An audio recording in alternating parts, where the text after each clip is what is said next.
नमस्कार दोस्तों। समुद्र मंथन सिर्फ एक कहानी नहीं है, ये एक मेटाफोर, तुलना है यूनिवर्स की चाओस और बैलेंस का। पुरानी सिविलाइजेशन ने नेचुरल डिजास्टर्स, जियोलॉजिकल प्रोसेस और कॉस्मिक इवेंट्स को समझाने के लिए स्टोरीज बनाई है। आज साइंस इन्हीं सवालों का जवाब ढूंढती है, लेकिन दोनों का मकसद एक है, धरती और उसके रहस्य को समझाना। और आज इस वीडियो में हम इसे समझाने की कोशिश करेंगे।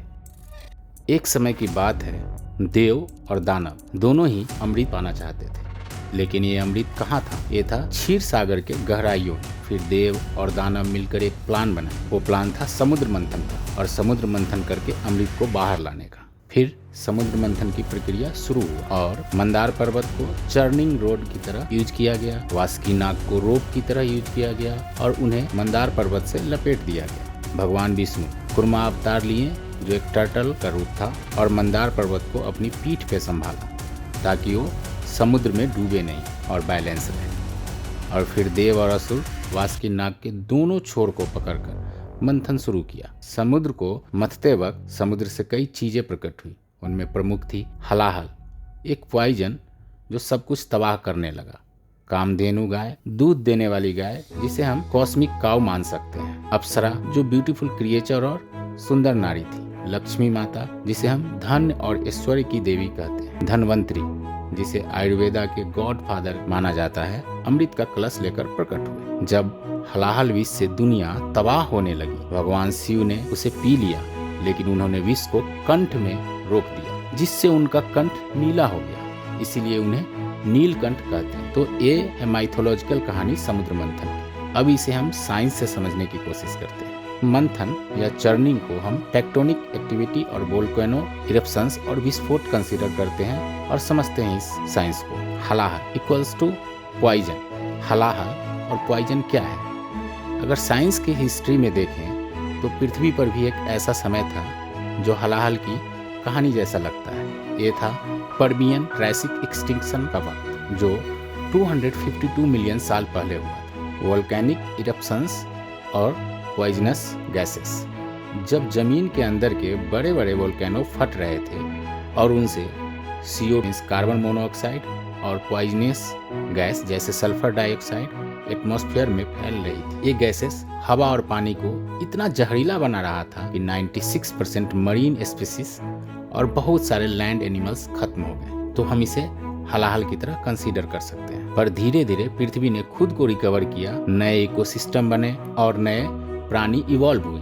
ये बिल्कुल वैसा ही था जैसे शिवा ने विष को पीकर दुनिया को बचा लिया था, और धीरे धीरे सृष्टि फिर से जीवित हो गई। अब बात करते हैं कुर्मा अवतार की। कुर्मा अवतार और स्टेबिलिटी प्रोवाइडर, और जो बैलेंस एंड स्थिरता देती है। अगर हम साइंस की तरफ देखें तो पृथ्वी के अंदर का कोर एक सॉलिड आयरन बॉल जैसा है। इस कोर को कुर्मा के रूप में देख सकते हैं, जो पूरी पृथ्वी को संभाल कर रखा है। अर्थ का इनर कोर और पृथ्वी का कोर बिल्कुल कुर्मा की तरह काम करता है। ये solid iron core tectonic plates को स्टेबलाइज करता है, बिल्कुल वैसे ही जैसे कुर्मा अवतार ने मंदार पर्वत को संभाला था। अगर ये कोर न हो तो अर्थ के प्लेट्स हिलते रहेंगे और जीवन संभव नहीं होगा। अर्थ के कोर में आयरन और निकेल की चर्निंग घूमने की प्रक्रिया होती है, जो मैग्नेटिक फील्ड बनाता है। ये मैग्नेटिक फील्ड एक प्रकार का शील्ड है, जो सोलर रेडिएशंस और खतरनाक कॉस्मिक रेस से हमें बचाता है। ये शील्ड न हो तो लाइफ पृथ्वी पर सरवाइव नहीं कर सकता। तो ये है कुर्मा अवतार साइंस की नजर में। अब आगे बात करते हैं कामधेनु और लक्ष्मी माता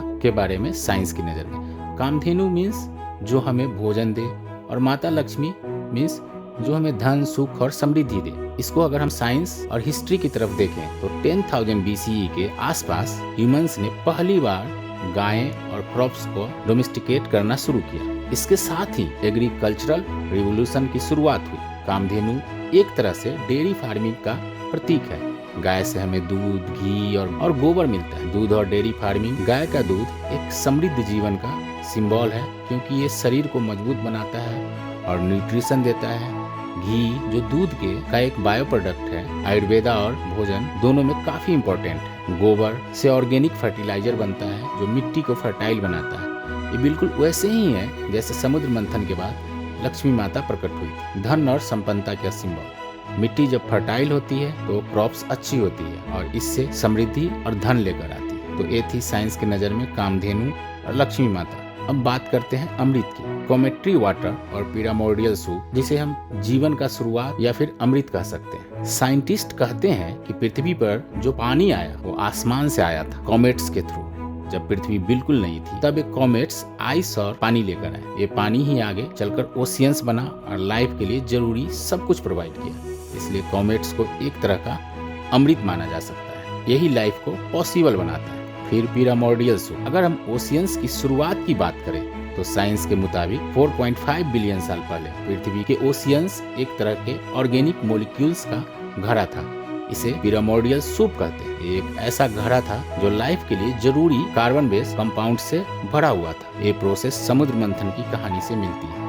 समुद्र के अंदर मॉलिक्यूल्स चर्न हो रहे थे, यानी हिल डुल रहे थे या फिर मिक्स हो रहे थे। ये प्रक्रिया है जिसे केमिकल इवोल्यूशन कहते हैं। इस चर्निंग से ही सबसे पहला लाइफ फॉर्म बना, जैसे समुद्र मंथन से अमृत निकला। तो ये थी साइंस के नज़र में अमृत। तो आज के वीडियो में बस इतना। दोस्तों, अगर हमारी मेहनत आपको पसंद आया हो तो इस वीडियो को लाइक, शेयर और चैनल को सब्सक्राइब करें। धन्यवाद। मिलते हैं किसी अगले वीडियो।